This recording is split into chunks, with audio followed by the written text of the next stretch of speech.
વિદ્યાર્થી મિત્રો, બધા મજામાં છો ને? આપણે સ્ટાન્ડર્ડ 7ની અંદર ઇંગ્લિશમાં આપણે છેલ્લો યુનિટ 3 શીખ્યા છીએ અને હવે આપણે યુનિટ 4 શીખવા જઈ રહ્યા છીએ. તમે અત્યાર સુધીની સ્વાપોથી છે એ બધી કમ્પ્લીટ રાખી હશે અને હવે આગળ આપણે જે યુનિટ કરીએ છીએ એ પણ એના સ્પેલિંગ પણ તમારે તૈયાર કરવાના છે. તો વિદ્યાર્થી મિત્રો, આપણે યુનિટ 4 છે એ આપણે આગળ જોવાનું છે. તો ચલો આપણે યુનિટ 4 જોઈએ. Unit 4 longer legs sharper and bigger એવું યુનિટનું નામ છે. હવે તમને ખબર જ છે કે લોંગર એટલે લાંબુ, શાર્પર એટલે તીક્ષ્ણ અને બિગર એટલે મોટો, બરાબર ને? તમે ક્યારેક ઊંચા માણસો ક્યારેક જોયા હશે, પછી ક્યારેક એવા પણ માણસો જોયા હશે કે એની દૃષ્ટિ છે ખૂબ શાર્પ હોય, તો ક્યારેક એવા પણ જોયા હશે કે જે હાથી જેવા જાડા હોય, બરાબર? તો એવું જ અહીં કંઈક એવું યુનિટ શીખવાનું છે કે જેમાં એવી સરસ મજાની વાર્તા આપેલી છે. એ પહેલાં આપણે અહીંયા એક્ટિવિટી છે એ કરવાની છે.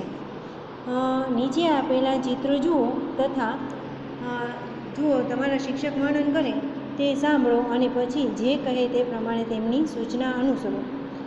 હવે શિક્ષક મિત્રો, સૂચનાઓ નીચે મુજબ ફૂટનોટમાં આપેલ છે.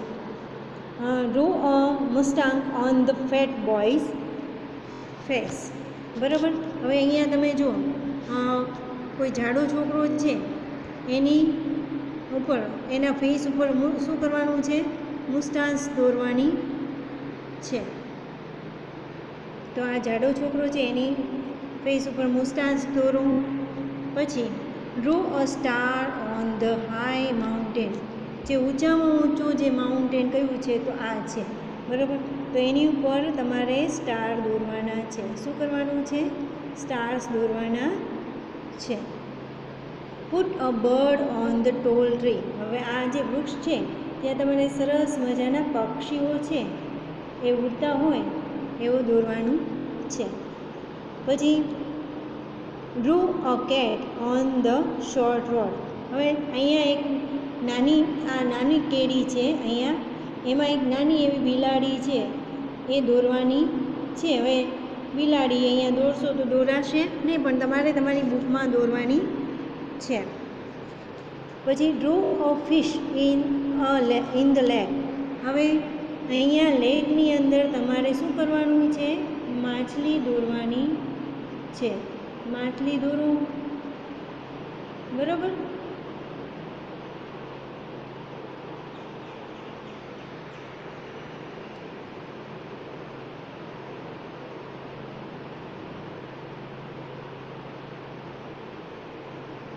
બરાબર?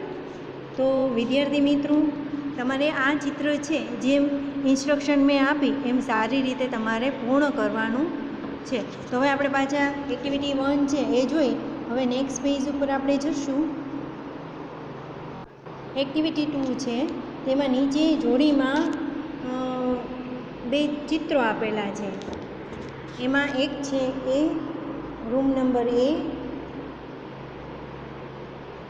અને બીજું રૂમ નંબર B છે, એટલે કે આ A છે અને આ B છે, બરાબર? હવે નીચે આપેલા ચિત્ર જોઈને જોડીમાં સંવાદ રૂપે વર્ણન કરવાનું છે. તમને આ ચિત્ર દેખાય છે એક તમારો ડ્રોઈંગ રૂમનું છે. એ ડ્રોઈંગ રૂમની અંદર ચેર છે, ટીવી છે, બેઠક છે, બરાબર? બંને રૂમમાં રૂમ તો સરખા જ છે પણ વસ્તુઓ છે એમાં થોડોક ચેન્જીસ છે. તો આપણે એ જોઈએ. જ્યોતિ sad, room A is 15 feet long and 12 feet wide. હવે રૂમ A છે એ કેવડો છે? 15 feet long, લાંબો છે, અને 12 feet wide, અને 12 ફૂટ પહોળો છે. 15 ફૂટ લાંબો અને 12 ફૂટ પહોળો છે. Radha said, room B is 12 feet long and 10 feet wide, so room A is bigger than room B. હવે રૂમ B છે એ 12 ફૂટ છે એ લાંબો છે અને 10 ફૂટ છે એ પહોળો છે. તો રૂમ બી છે એ કેવો છે, મોટો થયો ને. B is 12 feet long and 10 feet wide. So room A is bigger than B. એટલે બી કરતાં એ છે એ કેવો છે, મોટો છે. કેવો છે, મોટો છે. હવે જ્યોતિ છે, yes but TV sets are equal in size and table in A is as big as table in B. હવે ટીવી બંનેના સરખા જ છે, પણ ટેબલ છે એ થોડેક સાઇઝમાં in A is as big as table B. આના કરતાં એનું ટેબલ છે એટલે કે આનું ટેબલ છે એ મોટું દેખાય છે. Radha said the wall clock is A is higher than that is in B. હવે બીમાં જેટલી ઊંચી નથી એટલી એમાં છે, એટલે higher than that is in B. Showcase in A is not so big as in B. Showcase છે એ કંઈ બહુ મોટો બી કરતાં કંઈ બહુ મોટો છે નહીં. જ્યોતિ છે લુક એટ ધ ચેર્સ. ચાલો હવે આપણે ખુરશીઓ જોઈએ. તમે ખુરશી દેખાય છે ને. The chair in room A is costlier than in room B. હવે એની જે ચેર છે એ થોડીક મોંઘી છે. કોસ્ટલીયર એટલે મોંઘી, પણ બીની છે એ થોડીક ચીપર છે એટલે સસ્તી દેખાય છે, લાકડાની દેખાય છે અને પેટર્ન વગરની છે. બરાબર. રાધા સેડ ફેંગકુસી is shorter than statue of God. હવે અહીંયા બહુ દેખાતું નથી. આ જે ફેન્ટા દેખાય છે, પેલો ખબર છે ને, પેલો જાડિયો આવે એમ એ એવું સ્ટેચ્યુ આવતું હોય એ અહીંયા એક ઝાંખું એવું સ્ટેચ્યુ દેખાય છે, એના કરતાં એ ઘણું નાનું છે. બરાબર. તો તમે ચિત્ર જોયા એમાં કયો રૂમ કોના કરતાં મોટો છે, કઈ ખુરશી કયા રૂમ કરતાં કઈ રૂમની ખુરશી કેટલી મોંઘી છે. બરાબર. ઘડિયાળ કેટલે ઊંચી લટકાવેલી છે એ અહીંયા નિર્દિષ્ટ કરે છે. તો સરખી વસ્તુઓ અને સરખી ના હોય તેવી વસ્તુઓનું વર્ણન કરો. તો ટીવી તો બધે એ સિક્વેલ બે સરખા જ હતા. ક્લોક છે એક ઊંચી હતી પણ થોડીક બિગર હતી અને સ્મોલર હતી. બરાબર. બિગર હતી અને સ્મોલ દેખાતી હતી. એવી જ બીજી ઘણી બધી વસ્તુઓ છે, એને તમારે અહીંયા નોંધ કરવાની છે. તો વિદ્યાર્થી મિત્રો, આ નીચે જે તમારે વર્ણન અને ચિત્રની મદદથી આપેલા કોઠામાં વિગતો ભરો તે તમારે તમારી જાતે કરવાનું છે.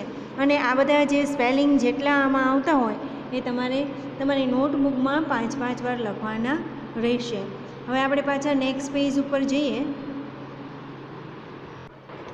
હવે જો એક્ટિવિટી 3 છે એની અંદર તમે જોશો કે તમને એક સૂર્યમંડળ દેખાય છે. શું દેખાય છે? સૂર્યમંડળ. આપેલા સૂર્યમંડળનું ચિત્ર અને તેની સાથે આપેલ માહિતીવાળા કોષ્ટકના આધારે તમારા શિક્ષકની સૂચના પ્રમાણે કાર્ય કરો. જો ધ સન આ બાજુ છે એ સૂર્ય દેખાય છે તમને. સૂર્યમંડળ એટલે સૂર્યની આજુબાજુ જે ગ્રહો ઉપગ્રહો ફરતા હોય તે કહેવાય. આ શું છે? ધ સન છે. શું છે? સન. બરાબર. હવે એની આજુબાજુ શું છે? બધું આ બધા ગ્રહો બધા ફરે છે.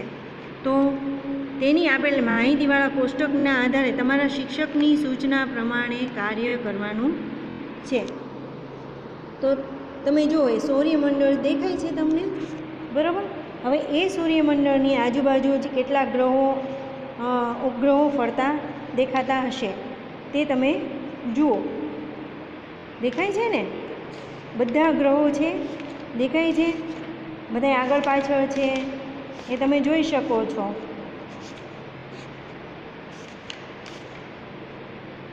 હવે આપણે એને જોઈએ કે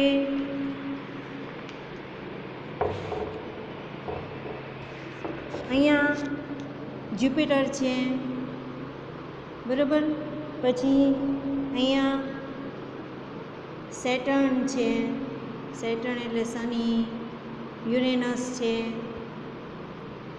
પછી નેપ્ચ્યુન છે, મંગળ છે, પછી પૃથ્વી છે, પછી વિનસ છે અને મર્ક્યુરી છે. બરાબર, આ બધા ગ્રહો તમે જોઈ શકો છે. હવે તમને ખબર જ છે ગ્રહોના નામ કયા કયા છે. બરાબર, તો હવે આપણે એમાં આગળ જોઈએ.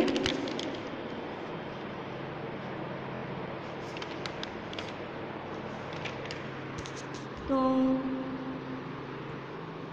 અહીંયા name of planets, distance from the sun planets, temperature in Celsius, distance from the moon in kilometre, number of એ આપેલા છે. હવે એ તમને બધું અહીંયા આપેલું જ છે કે મર્ક્યુરી છે એનું ડિસ્ટન્સ ફ્રોમ ધ સન, સૂર્યથી કેટલું ડિસ્ટન્સ છે તો 0.39, અને ટેમ્પરેચર ઇન સેલ્સિયસ એનું તાપમાન કેટલું હોય છે તો 180 ડિગ્રીથી 430 ડિગ્રી સુધીનું હોય છે. એવી જ રીતે ડિસ્ટન્સ કેટલું છે ફ્રોમ ધ મૂનથી, એટલે 4878 એ ચંદ્રથી દૂર છે. એવી જ રીતે વિનસ છે તો 0.72 ડિસ્ટન્સ છે સૂર્યથી, અને 465 સેન્ટીગ્રેડ એનું તાપમાન છે, અને મૂનથી એ 12,104 થી કિલોમીટર દૂર છે. એવી રીતે અર્થ છે એ સૂર્યથી ડિસ્ટન્સ કેટલું છે 1નું, અને 89 સેન્ટીગ્રેડ ટુ 58 સેન્ટીગ્રેડ સુધીનું તેનું તાપમાન છે. હવે તે ચંદ્રથી કેટલું દૂર છે તો કે 12,756, નંબર ઓફ 11. માર્સ, મંગળ તો એ 1.52,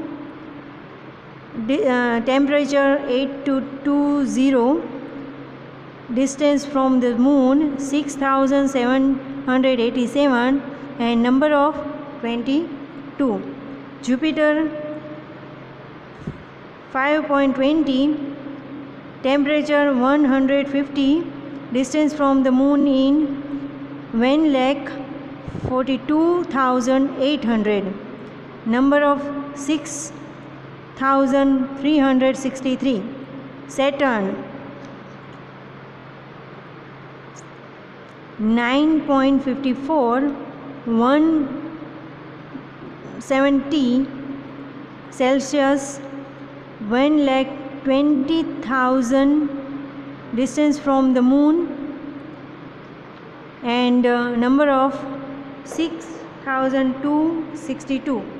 બરાબર. હવે AU એટલે શું થાય?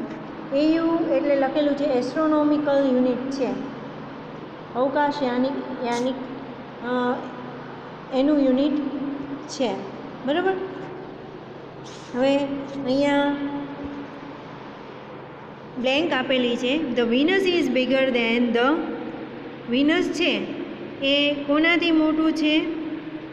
Venus is bigger than the Mercury કે અર્થ?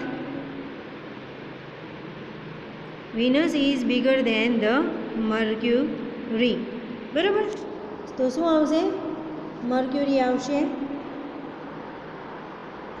પછી ઇઝ સ્મોલર દેન, કોણ કોના કરતાં નાનું છે? Earth is smaller than Jupiter. Earth is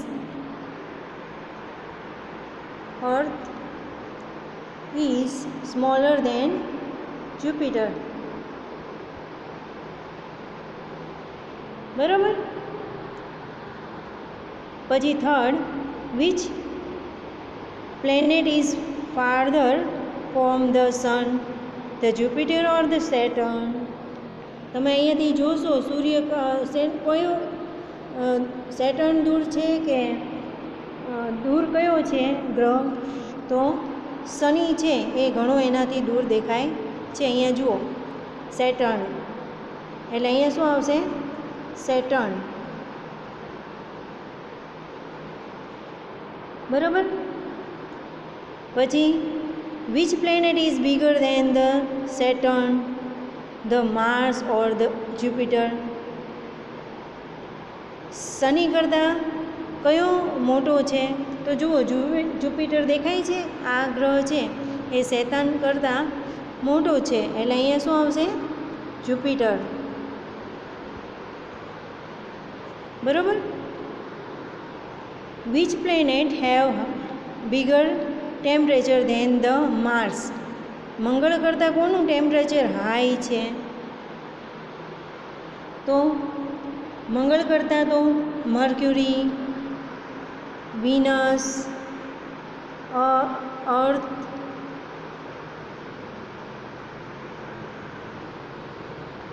પછી જ્યુપિટર સેટર્ન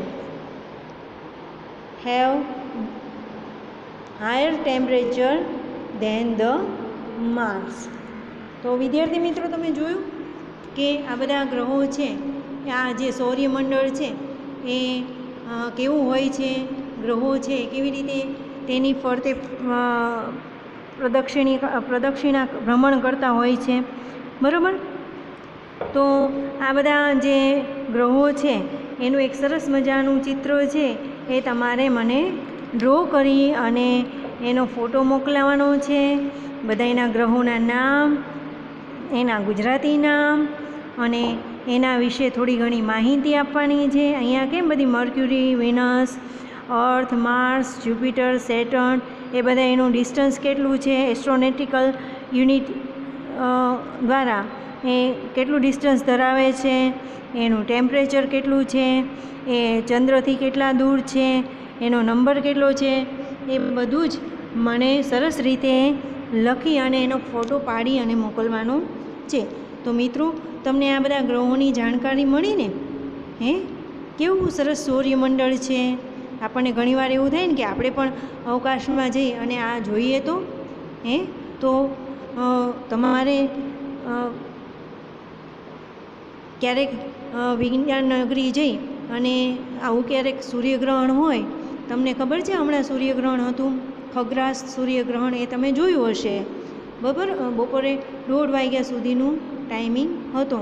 તો એ ખગ્રાસ સૂર્યગ્રહણ છે એ તમે જોયું હોય તો તમને ખ્યાલ આવે કે ભાઈ એ જ્યારે સૂર્યગ્રહણ આવે ત્યારે કેટલા બધા ચેન્જીસ થતા હોય છે અને એના કારણે ઘણી બધી અસરો થતી હોય છે.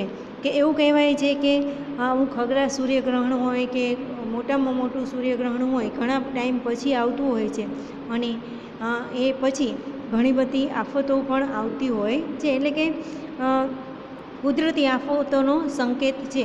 એટલે આપણે સૂર્યગ્રહણ છે એને જે વૈજ્ઞાનિક દૃષ્ટિએ જોઈએ તો પણ એમાં ઘણું બધું જાણવા જેવું છે અને તમે ધાર્મિક દૃષ્ટિએ જોઈએ તો પણ એના નિયમોનું પાલન કરીએ તો ઘણું સારું કહેવાય છે. કે એ દરમિયાન સૂર્યને ઘણી બધી તકલીફ પડતી હોય છે, સૂર્યગ્રહણમાં સૂર્યને તકલીફ પડતી હોય છે. તો એના માટે થઈ અને તમારે ભગવાનનું નામ લેવું જોઈએ, સારા કાર્ય કરવા જોઈએ, દાન પૂન કરવું જોઈએ, જમવું ન જોઈએ, સૂર્યગ્રહણ પછી નાહી ધોઈ અને પછી જ બધી વસ્તુને અડવું જોઈએ. તો વિદ્યાર્થી મિત્રો આ બધું છે ધાર્મિકની સાથે સાથે વૈજ્ઞાનિક દૃષ્ટિએ પણ ઘણું બધું સત્ય છે. તો મેં જે તમને કીધું છે એ તમારે પૂર્ણ કરી અને મને બતાવવાનું છે અને સરસ કરશો. કોણ વધારે સારું કરે છે એ હું જોઈશ. તો હવે પછીના જ્યારે લેક્ચરમાં મળશું ત્યારે આપણે એક્ટિવિટી 4 છે જેમાં એક સ્ટોરી આપેલી છે, the prince and his friends એવી સ્ટોરી આપેલી છે. તો એ સ્ટોરી છે એ આપણે શીખવાના છીએ. તો હવે પછી